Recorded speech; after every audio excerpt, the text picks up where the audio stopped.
The first time I caught Vivian Simmons snooping around my backyard, I chalked it up to typical HOA nosiness. She had that pinched, permanent glare like she smelled something sour, and the way she strutted around in her tennis visor and clipboard like she was the sheriff of our cul-de-sac made it painfully obvious she got off on control. I didn't say anything that time. Just watched from the kitchen window as she craned her neck to look over my 6-foot privacy fence like a nosy giraffe. But I didn't forget it either. Because people like Vivian, the self-appointed queen of the HOA, don't just peek once. They circle. They wait. My name's Landon Vega. I'm a contractor. I work long hours, often get called out at random times, especially during storm season when folks lose power or pipes burst. That's why I bought the generator. A big, brand new dual-fuel beast. I'd saved up for months. Installed it myself on a concrete pad behind the shed, tucked neatly out of view. It wasn't just for my family, it was for work too. When the grid fails, people still need repairs. And I need power. The real trouble started a week after I installed it. I was hauling groceries for my truck when Vivian strutted up the driveway like she owned it. "That generator," she began, without a hello. "It's not HOA compliant." I didn't stop walking. "It's behind the shed. Can't be seen from the road. Runs under the decibel limit. You can check the county code." "I'm not talking about the county, Mr. Vega," she said, every syllable dipped in fake sweetness. "I'm talking about our community standards." I set the grocery bag down and turned to face her. "Your community standards don't override county law." Her nostrils flared. "I'll be discussing it with the board." Vivian was the board. President, treasurer, and secretary all rolled into one. The other 2 members were her friends. One was her cousin, and the other owed her a favor from some shady house painting deal last year. No one wanted to get involved. Everyone in the neighborhood just went quiet when she passed by, hoping she'd pick another target. I wasn't going to be the guy who rolled over. 3 nights later, I came home from an emergency call. Some poor guy's basement had flooded during a thunderstorm, and I noticed something off. The generator wasn't humming. I went around back. It was gone. At first, I thought maybe someone had stolen it. But then I saw the drag marks in the dirt, fresh tire tracks leading from the backyard, through the side gate, and down the alley behind the house. And the padlock I'd put on the side gate? Cut clean through. I called the cops. Told them someone had broken in and stolen my generator. But the officer, young guy, polite, shrugged. "Unless you've got footage or a witness, there's not much we can do right now." That's when I remembered the trail cam. I'd set it up 2 months back to catch raccoons tearing through my trash. It was still mounted on the fence post, facing the shed. I pulled the SD card, popped it into my laptop, and there she was, Vivian Simmons in a navy windbreaker and gloves, wheeling my generator out of my backyard, middle of the night. She had helped too, some wiry guy I recognized as her nephew. The same one who always parked crooked at the HOA meetings. I made 10 copies of that footage. Put one on a flash drive and drove straight to the precinct. The officer's tone changed when I showed him the video. "You're sure that's your generator? It's got my company logo etched into the frame. Bottom left corner. You can zoom in." He did. "All right," he said. "We'll get a warrant." 2 days later, it happened. I was mowing the lawn when 2 unmarked cars rolled up in front of Vivian's house. Big colonial-style thing that she bragged was the architectural standard of the neighborhood. I killed the mower and watched from the curb. The officers knocked. She opened the door, confused smile plastered on her face like she thought they were there to praise her.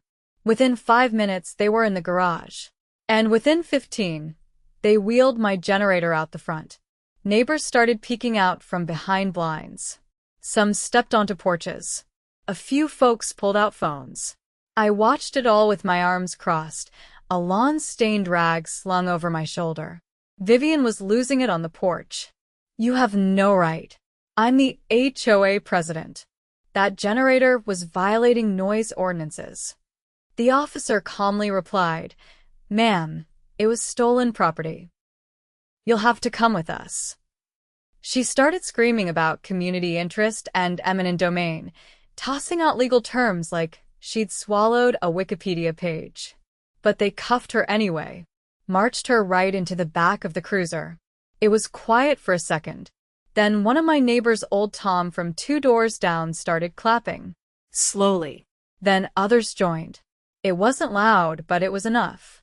I stood there as they drove her off, and for the first time in a long while, the neighborhood felt lighter, like someone had opened a window. But I knew Vivian. She wasn't the kind to accept defeat. And I had a feeling this was just the beginning. By the time Vivian posted bail, the neighborhood had changed. People who used to wave politely and retreat indoors now lingered on sidewalks, watering shrubs that didn't need it just to catch glimpses of her. Whatever artificial power she'd clung to, it cracked once those patrol cars rolled down the street with my generator in tow. But Vivian wasn't the type to retreat quietly. She came back with her chin lifted, pretending her arrest was a misunderstanding. She even held a special meeting of the HOA in her backyard 2 days later. I didn't go, but I heard she called it a targeted misunderstanding over property jurisdiction. Word spread fast that she blamed the whole thing on her nephew, claiming she only secured the generator temporarily due to supposed fire hazards. No one bought it.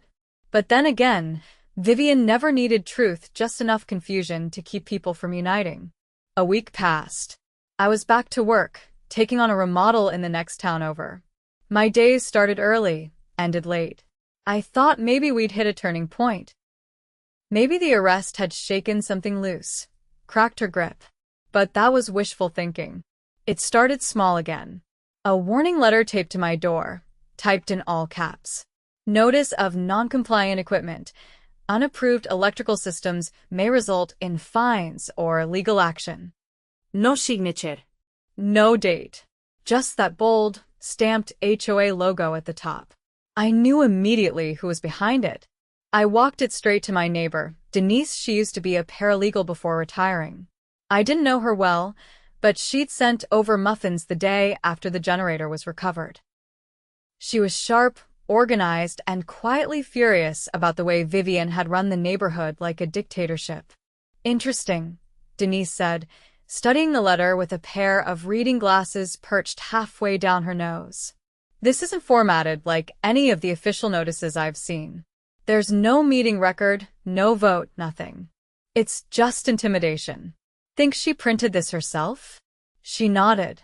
It's not hard to guess. She's desperate to reclaim control.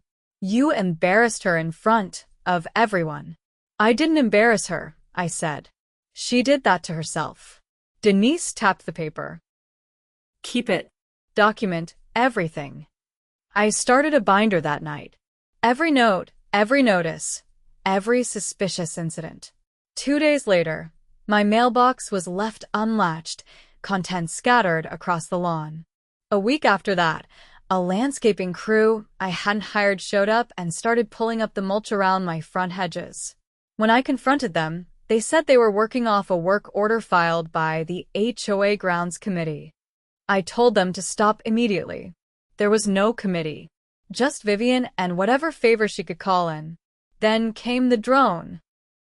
It hovered over my backyard one morning while I was fixing a busted hose connection. Sounded like a swarm of bees. I looked up, saw the little black quadcopter drifting back and forth over my shed and generator pad. I tracked it visually, followed it as it buzzed off toward Vivian's house. I filed a formal complaint with a local code enforcement office. They told me that regulating drones was tricky, but if it was being used to surveil private property without consent, I should contact the sheriff's department. So I did. They were polite. Took my statement. But without proof where it came from, there wasn't much they could do. That's when I decided to install a second trail cam. Higher up, tucked into the corner of my roofline, aimed toward the alley and backyard. It had night vision, motion detection, and a wireless feed I could monitor from my phone. If Vivian wanted to keep pushing, I'd beat her at her own game with evidence. 3 nights later, it paid off. I was lying in bed flipping through invoices when my phone buzzed. Motion alert. I opened the feed, and there it was, Vivian's nephew again. Same wiry frame, same backward ball cap. This time, he was kneeling near the generator pad, with a wrench in one hand and bolt cutters in the other. I called the sheriff's department immediately. "Send someone now," I said. "He's trying to sabotage my equipment." Again. Deputies arrived in under 10 minutes. He tried to run. Didn't make it past the alley before they tackled him into a pile of yard debris. They found a small toolkit in his backpack, wire snips, a gas siphon hose, and a flash drive labeled HOA evidence. That last part got their attention. They read him his rights, loaded him into the cruiser, and asked if I'd be willing to give a statement. I invited them in, showed them the live footage, and offered a copy of everything on the trail cam. The next morning, a detective came by. Not a uniformed officer, but someone from the department's property crimes division. "We've got reason to believe your HOA president may be directing these break-ins," he said. "Would you be willing to testify if this moves forward?" I said yes before he finished the question. The investigation widened quickly. Turns out I wasn't the only one who had things taken. A couple down the street had security lights ripped out of their flower beds. Someone else reported their lawn chairs vanished after a dispute over fence height with Vivian. Things that seemed minor until you put them all together. A pattern emerged. And that flash drive? It was loaded with internal HOA documents, some real, some clearly fabricated. There were fake fine notices, altered meeting minutes, even forged signatures authorizing property seizures for noncompliance. Vivian's name was all over them. She wasn't just overstepping, she was committing fraud. 2 weeks later, a warrant was issued for her arrest.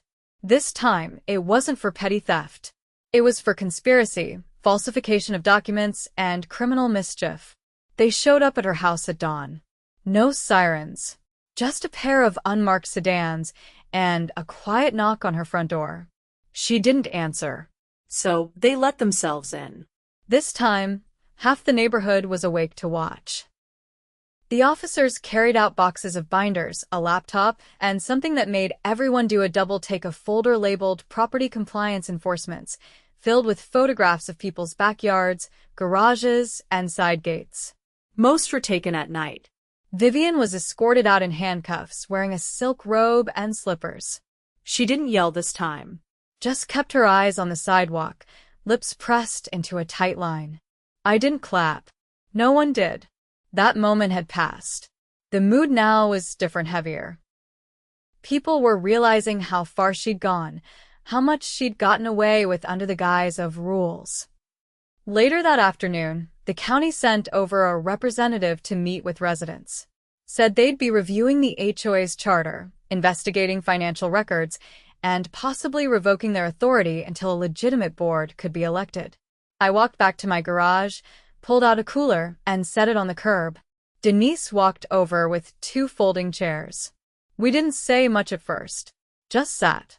Watched the sun drop behind Vivian's now quiet house. "You think she'll do time?" she asked eventually. "If there's any justice left," I said, "she'll have plenty of time to memorize the county code." Denise laughed short, sharp. "Maybe we can finally get the holiday lights back." I smiled. "And the block party." She raised her lemonade. "To electricity. And evidence." I tapped my bottle against hers. We sat there as the streetlights flickered on one by one.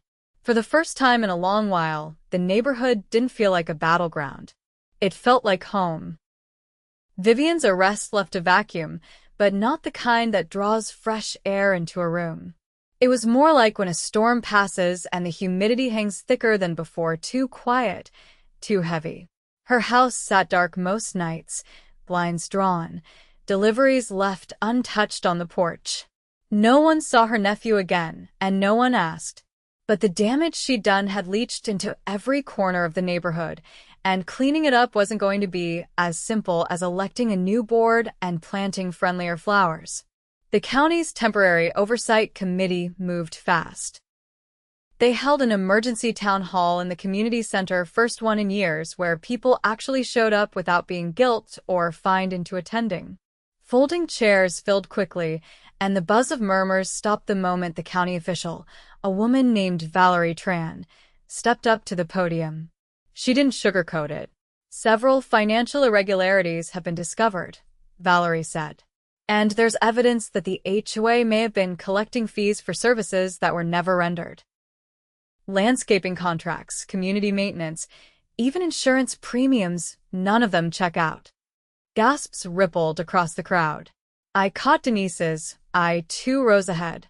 She scribbled something into a notebook without looking up. "What happens to the money?" someone near the back asked. Valerie didn't flinch. "We're conducting a forensic audit.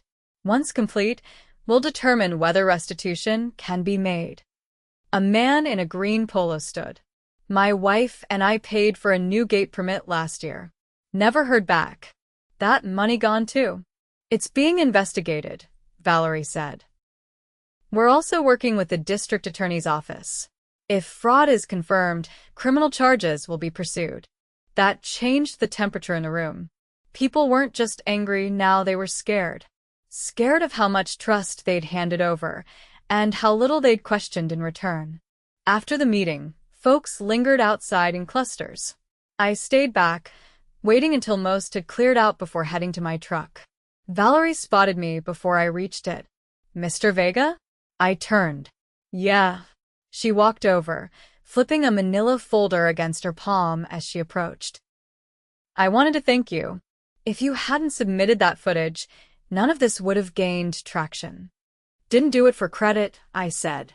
She stole from me, then tried to frame it like a community issue. She did more than that. Valerie opened the folder. We found draft letters in her files. Ones she never sent. They were written like formal HOA notices, but the language was specific. She intended to seize property, tools, vehicles, even pets under the pretense of compliance enforcement. She had no legal authority to do any of it. How far was she planning to go? Valerie looked tired for the first time. Far enough that the DA has reclassified the case. It's not just fraud now. It includes racketeering.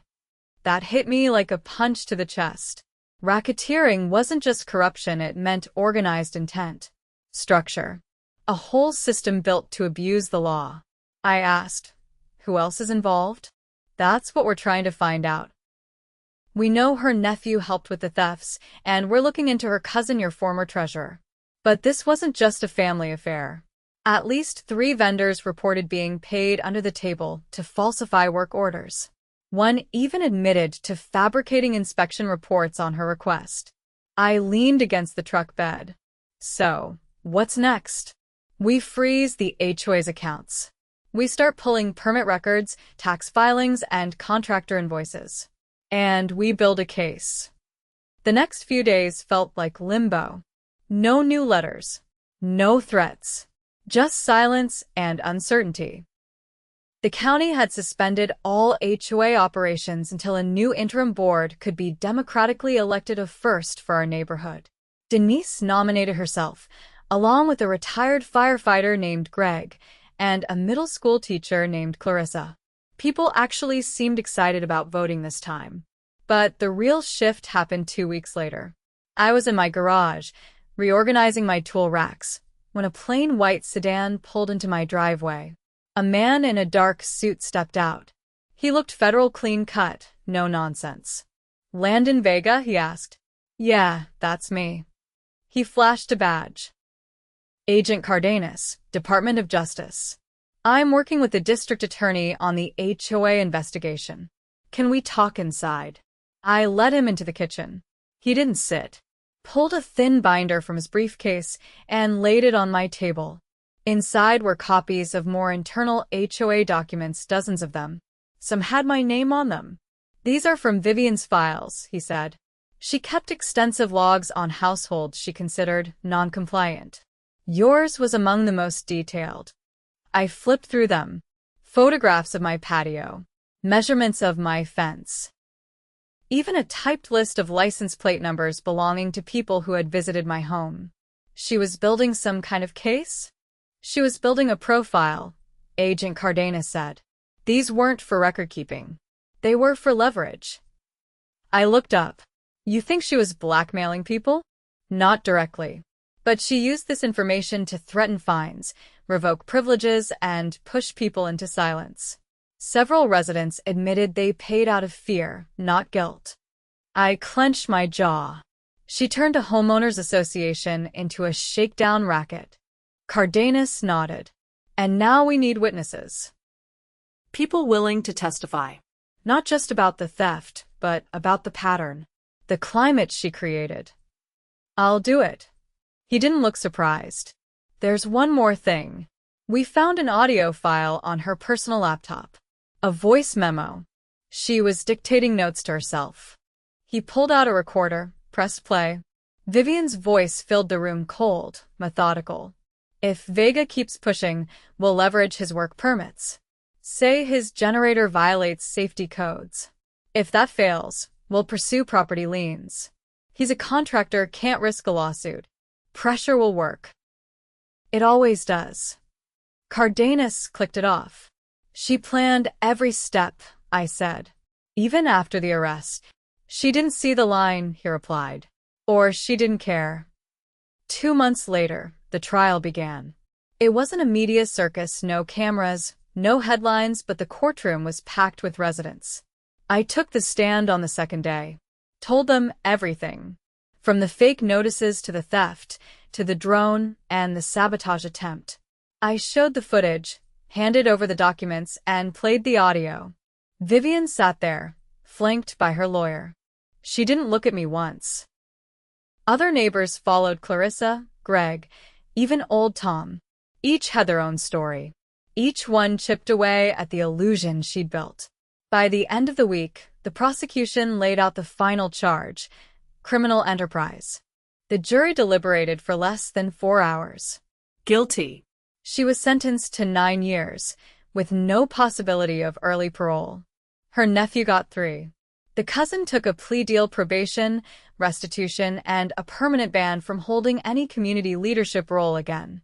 After the trial, the neighborhood held a block gathering, not a party, but something quieter, more grounded.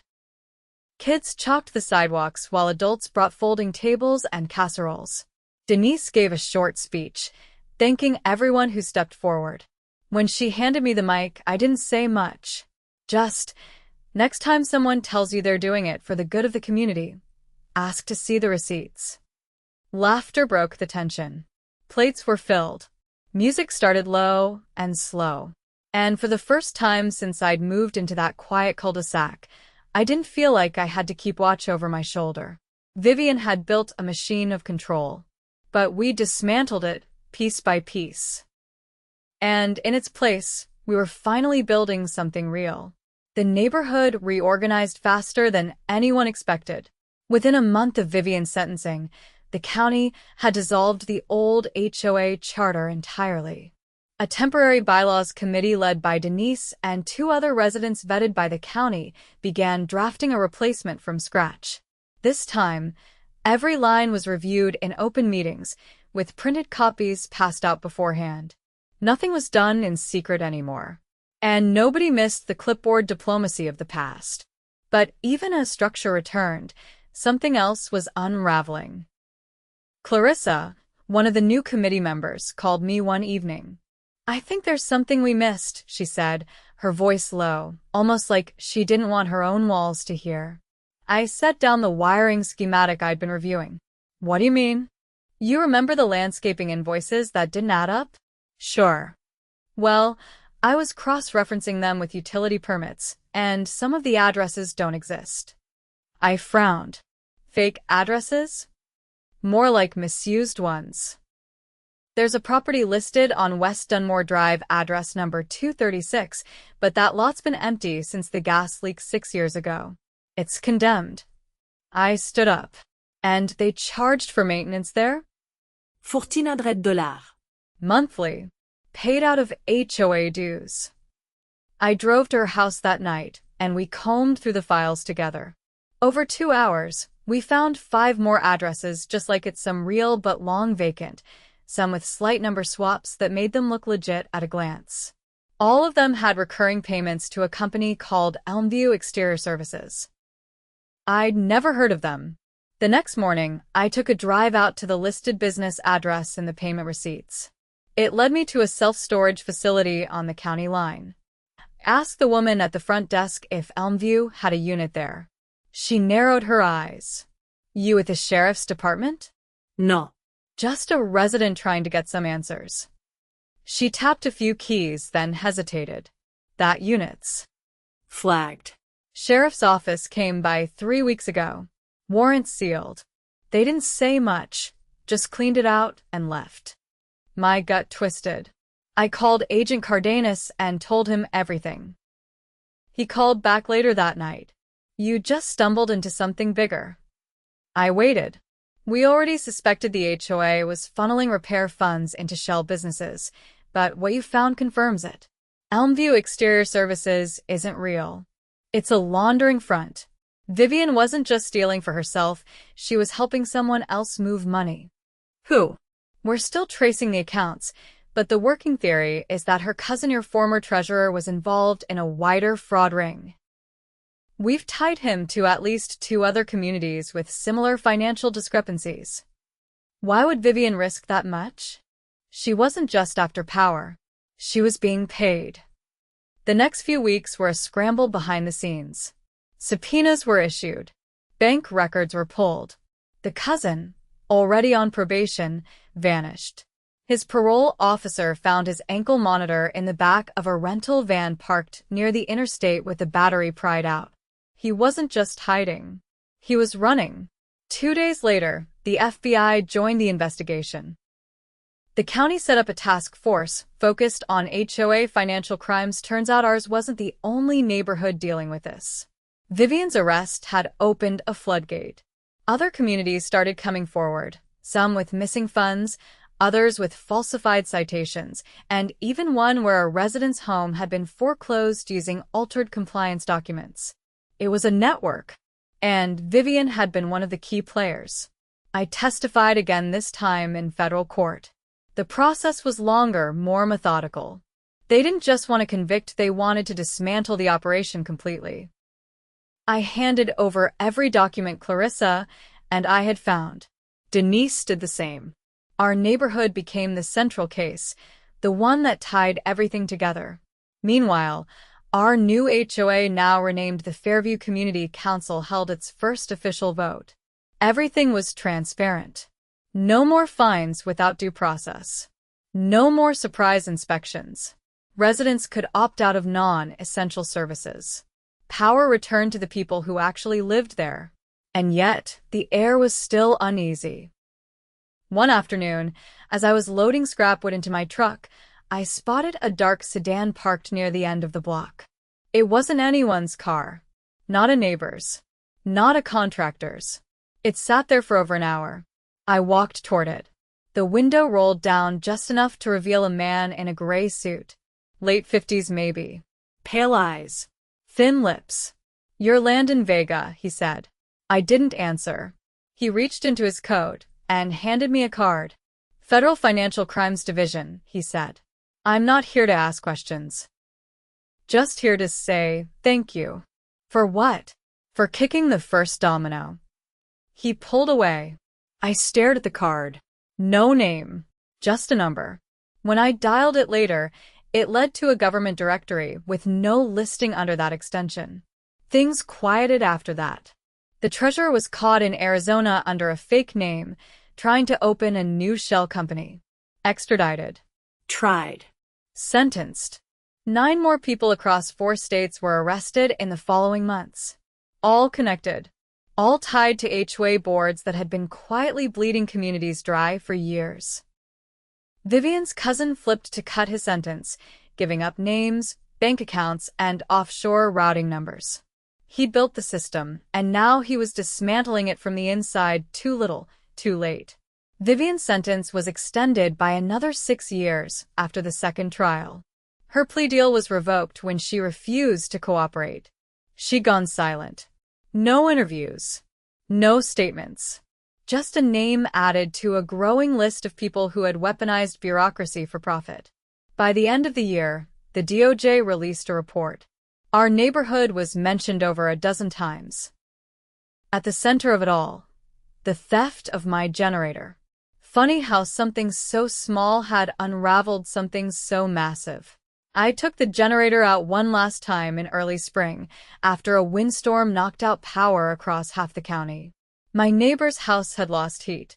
Their son was recovering from surgery and needed his medical equipment powered.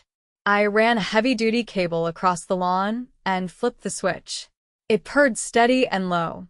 Denise walked over with a folding chair and 2 mugs of coffee. She didn't say anything at first, just sat beside me, sipping slowly. "You ever think about how close we came to never knowing?" she asked eventually. I nodded, almost let it go. "But you didn't. Guess I don't like being told what I'm allowed to own." She laughed softly.